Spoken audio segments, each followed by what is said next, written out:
आकाशवाणी संबलपुर जुहार आंचलिक खबर पढ़ुचन सुप्रीति मिश्र। अतीत खाली गोटे इतिहास नुहे से आधुनिक दुनियार भिन्न भिन्न समस्यार मुकाबला करवा लगी प्रेरणा देसी बोली राज्यपाल डॉक्टर हरिबाबू कंभमपाटी कहिछन। भुवनेश्वर ठाने गलाकाल कलिंग आउ दक्षिण पूर्व एशिया सभ्यता संयोग शीर्षक भारतीय सांस्कृतिक ऐतिह्य उपरे आधारित अंतर्जातीय सम्मेलनी उद्यापनी उत्सव थी मुख्य अतिथि भाव जोग देकरी राज्यपाल एटा कहिछन। से कहिछन पुराना कलिंगर सामुद्रिक परंपरा दक्षिण पूर्व एशियार परिवेश आउ विकासमूलक आह्वान की नेकरी जरूरी शिक्षा देसी। सेनर देश मानकर संगे कलिंगर सामुद्रिक वाणिज्य अनुसंधान आउ सांस्कृतिक विनिमय इतिहास खाली गोटे गर्वर विषय नुहे आधुनिक आंचलिक सहयोग लगी मार्गदर्शन देसी बोली राज्यपाल कहिछन। भुवनेश्वर कलिंग स्टेडियम ठाने गलाकाल 15 बरस नु कम सीएम ट्रॉफी फुटबॉल चैंपियनशिप 2025 रो लोगो ट्रॉफी आर एंथम उन्मोचन हेछि। क्रीड़ा मंत्री सूर्यवंशी सूरज इताके उन्मोचन करिकरी कहिछन सीएम ट्रॉफी जरिए तृणमूल स्तरनु क्रीड़ा प्रतिभा मानकर विकास हे पारबा। राज्यर क्रीड़ा प्रतिभार विकास सहित प्रतिभा मानकु विश्व स्तर के पहुंचावा लागि राज्य सरकार लक्ष्य रखिछन बोली श्री सूर्यवंशी कहिछन। अलगा जरूरी काम थिबान्नु भुवनेश्वर ठाने मुख्यमंत्री जन अभियोग शुणाणी आज बंद रहबा। आयबा शुणाणी तारिख गणमाध्यम जरिए लोक जनै दियाजिबा बोली साधारण प्रशासन आउ साधारण अभियोग विभाग तरफु सूचना दिया जाइछि। गुणात्मक शिक्षादान सहित समाज के सठिक मार्गदर्शन करिकरी देश आ राज्य के आगे नेबार के शिक्षक शिक्षयित्री मानकर गुरुत्वपूर्ण भूमिका रहिছে बोली पूर्त आउ आईन मंत्री पृथ्वीराज हरिचंदन कहिछन। ओडिशा स्कूल कॉलेज शिक्षक और कर्मचारी समन्वय समितिर गुटे प्रतिनिधि मंडली को गलाकाल भेटिकरी मंत्री श्री हरिचंदन शिक्षक मानकर समस्या सरकार जानिछन आउ जेते संभव तार समाधान करबार के चेष्टा करुछन बोली कहिछन। वाणिज्य और परिवहन विभाग प्रमुख सचिव उषा पाढ़ीकर अध्यक्षता थी गलाकाल सड़क सुरक्षा समीक्षा बैठक हो जाइछि।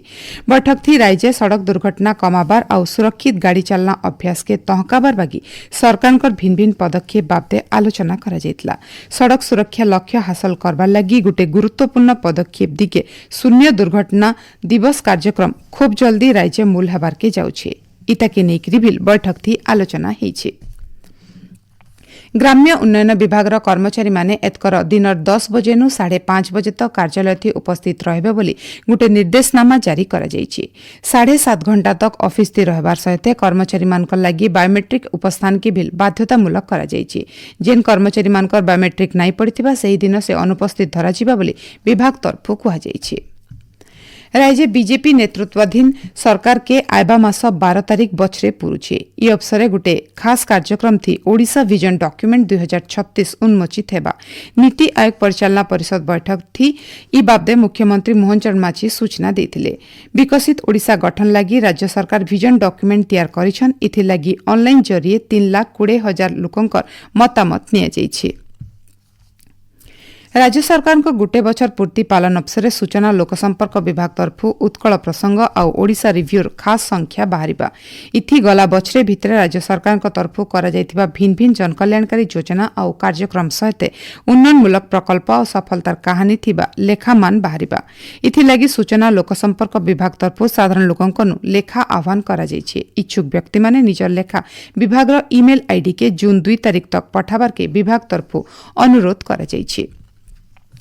आकाशवाणी संबलपुर केन्द्र आज तार 63 नंबर स्थापना दिवस पालन करुछे। 1963 मसीहार आजिर दिने संबलपुर आकाशवाणी केन्द्र स्थापना करा जायथिला। 20 किलोवाट ट्रांसमिटर प्रसारण रु मूल हितिबा ई केन्द्र एछन 100 किलोवाट क्षमता डिजिटल प्रसारण करुछे। आकाशवाणी केन्द्र संबलपुर पश्चिम ओडिशार कला और संस्कृतिर प्रचार प्रसार दिगे बढ़ती भूमिका नेकरी श्रोता मानकर मन जीति पारिछे। इतार संगे केन्द्र नु संबलपुरी आंचलिक संवाद संगे फी घंटार मुख्य संवाद प्रसारण लागि लोक माने तांकर निजर भाषा थी ई अंचल खबर पाई पारुछन। दामन आउ दिउ थाने चलीथिबा पहला खेलो इंडिया बीच गेम्स थी ओडिशार पेनाक सेलाट दल 8टा पदक जीतिछे। इथि 3टा रौप्य थिबार बेल के 5टा कांस्य पदक रहिछे। ओडिशा नु 20 जनिया दल ई प्रतियोगिता थी भाग नेकरी राज्य लागि गौरव आनिछन। दक्षिण पश्चिम मौसुमी वायु केरल छुईला उतरु देशर उत्तर पूर्वांचल राज्य मानके जबर वर्षा लागि रहिछि तार प्रभाव थी ओडिसार बड़भागी जागा नबिल वर्षा हेउछि इ हप्ता राज्यर पाखापाखी सबु इलाकान घड़घड़ी सहित वर्षा हे पारे बोली भुवनेश्वर आंचलिक पाणीपाग विज्ञान केन्द्र तरफु अनुमान करा जाइछि। एचडी आंचलिक खबर इन शेष होला। आरबलर आंचलिक खबर सुनि पारबे राति 7:02 थी। जुहार।